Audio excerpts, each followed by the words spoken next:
L'homme, en particulier le judéo-chrétien, a une crainte profonde du mensonge et passe une grande partie de sa vie à le reconnaître.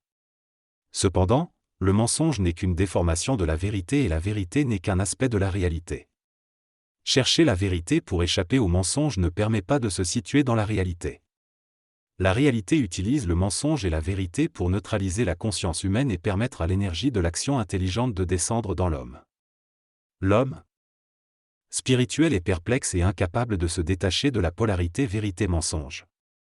Il souffre de sa quête vers la réalité et est attaqué par l'homme lumineux, qui représente la réalité. L'homme lumineux commence à travailler en l'homme vivant lorsque ce dernier est prêt à recevoir le choc de sa lumière. Ce travail se base sur la destruction de la forme et la résurrection de l'informe, dans un état de confusion totale. L'homme planétaire, le mort-vivant, devra à un moment donné franchir la rivière de la folie pour accéder à l'océan de son intelligence.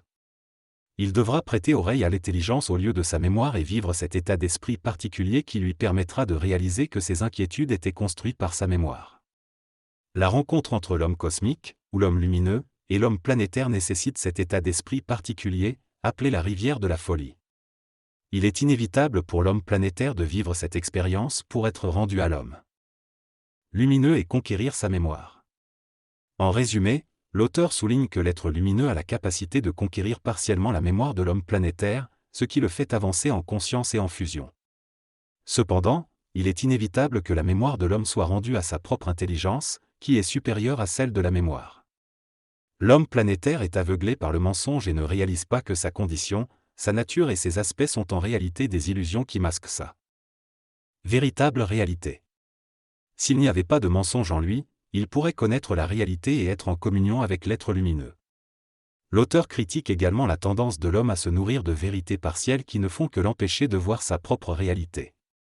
Il insiste sur le fait que les aspects illusoires ne peuvent plus exister chez l'homme en évolution, car cela le retarderait dans son intelligence, sa volonté et son amour. Il souligne également que toutes les formes de vérité, de philosophie, de psychologie, de guerre, de religion, etc. ne sont que des illusions créées par l'homme lumineux pour troubler la polarité de l'homme planétaire et lui permettre d'accéder à lui-même. L'homme doit réaliser que la vérité et le mensonge ne sont que des polarités psychologiques de sa mémoire et qu'à travers elles, il peut expérimenter et détruire l'émotion dans le mental, pour se préparer à se connecter avec un autre plan d'énergie appelé conscience supramentale. Enfin, elle affirme que l'homme doit se présenter nu devant la réalité, sans illusion de vérité ou de mensonge. Il explique que c'est l'homme planétaire qui rend imparfaite l'action de l'être lumineux en croyant qu'elle est imparfaite.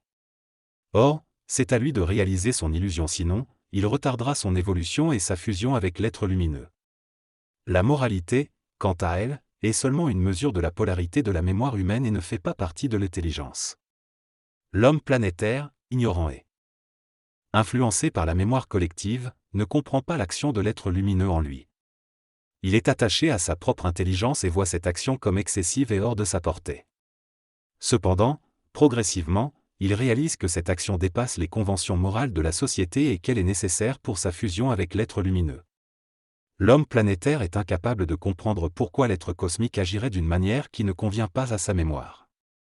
Il faut des années d'initiation solaire pour qu'il puisse reconnaître cette action créative et se réaliser dans son être. Malgré la confusion et la peur de l'erreur, il découvre que l'action de l'être lumineux dépasse la polarité et finit par trouver la certitude et la créativité dans sa vie. Il est important de reconnaître le mensonge plutôt que de le voir partout sans discernement.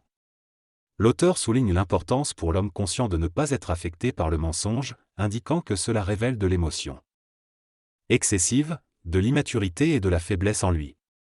Il précise cependant qu'il est essentiel de reconnaître et comprendre les origines du mensonge sans se laisser influencer par la mémoire émotionnelle. Le texte explique que juger une action mensongère nécessite de vérifier si les conséquences sont réellement négatives et affirme que plus l'individu se perfectionne, moins il cherche à voir le mensonge, car il est capable de le reconnaître. L'auteur met en garde contre la méfiance et la suspicion du judéo-chrétien envers les actions qui lui semblent étrangères, soulignant qu'un esprit moral étroit peut entraver la créativité. Il insiste sur le respect de l'action libre de l'homme conscient et encourage à dépasser l'illusion perçue par la mémoire pour comprendre que des actions en apparence mensongères peuvent en réalité viser à transmuter les émotions et libérer la mémoire planétaire.